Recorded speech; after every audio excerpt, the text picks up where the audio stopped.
ہمارے استاد محترم مولانا مفتی ولی احسن سے مفتی اعظم پاکستان فرماتے تھے کہ جس عمل کو گرم کرنا ہو، تکڑا کرنا ہو، اس کے شروع میں سورہ فاتحہ پڑھو۔ ہر عمل نیکی کا، ورد ہو، وظیفہ ہو، کوئی عمل بھی ہو، آپ شروع میں سورۃ فاتحہ پڑھو۔ دعاؤں کا ادب بھی یہ ہے کہ جب آپ دعا مانگیں گے الحمدللہ رب العالمین، اور اس کے بعد درود شریف اور پھر اپنی حاجات۔ یہ اس زمانے کے بدعات میں سے ہیں کہ کوئی شخص یا کوئی بزرگ دعا کرتے ہوئے اللہم صلی علی محمد وعلی آل محمد، یہ بریلوی اینڈ کمپنی کے خوف سے پیدا ہوا۔ حدیث شریف میں ہے، ترمذی شریف جلد اول کتاب الصلاۃ کا اخیر اور جامع الدعوات الکبیر جلد ثانی، 3 حدیثیں، ایک اول میں 2 اخیر میں۔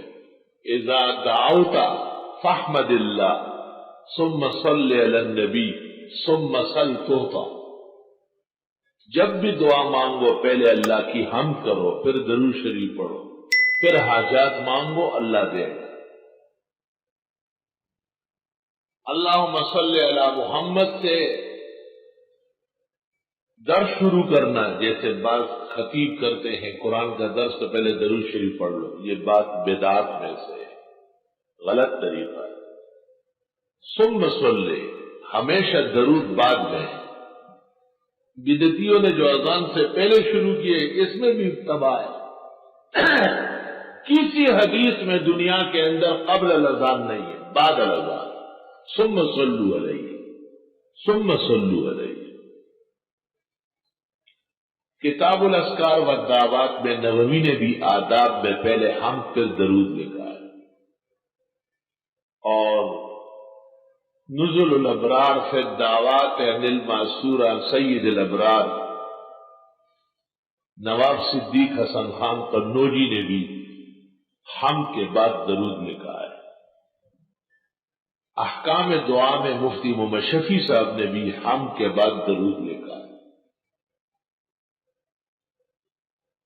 اور زاد السعید میں بھی حکیم الامت نے پہلے حمد اور پھر درود لکھا ہے۔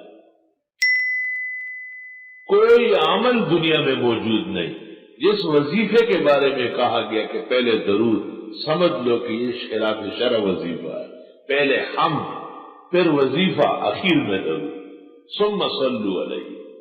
میں کہتا ہوں پوری دنیا اسلام میں کوئی ایک عمل بتا دے جس کے شروع میں درود شریف، کہیں بھی نہیں، کہیں بھی نہیں۔ اور امام ترمذی نے ترمذی شریف کے جلد اول کتاب الصلاۃ کے اخیر میں جا کے باب باندھا ہے، باب الثناء علی اللہ ثم الصلاۃ علی النبی ثم الدعاء۔ اللہ تعالیٰ امام ترمذی کی قبر پر رحمتوں کی بارش فرمائے، کیا شاندار طریقہ اختیار کیا ہے۔ باب الثناء علی اللہ، اللہ تعالیٰ کی حمد و ثنا، ثم الصلاۃ علی النبی ثم الدعاء۔ اور جس شخص نے آگے پیچھے کیا تھا پیغمبر نے اس کو کہا عجلتا، یہ حدیث ترمذی یہی لائے، جلدی کیا آپ نے۔ اذا دعوت فاحمد اللہ، جب دعا مانگے پہلے حمد پڑھو، ثم صلی علی النبی، پھر درود شریف، ثم صل، تو جب پھر دعا مانگو دعا قبول ہو جائے۔ ہر مسئلے میں الحمدللہ ہمارا قول محقق مدقق ہوگا۔ میں فحوا اور عوام کے لب و لہجے کا پابند نہیں ہوں، میں قرآن و سنت اور مشاہیر امت کا پابند ہوں۔ ہم نے جب سے ہوش سنبھالے آج تک مسلمان اور بزرگان دین دعا کرتے تھے تو الحمدللہ سے شروع کرتے تھے۔ یہ درود شریف شروع کرنا بعض پیران طریقہ اور ان کا دیکھا دیکھی، بعض کمزور فہم والے علماء اور بعض تبلیغیان۔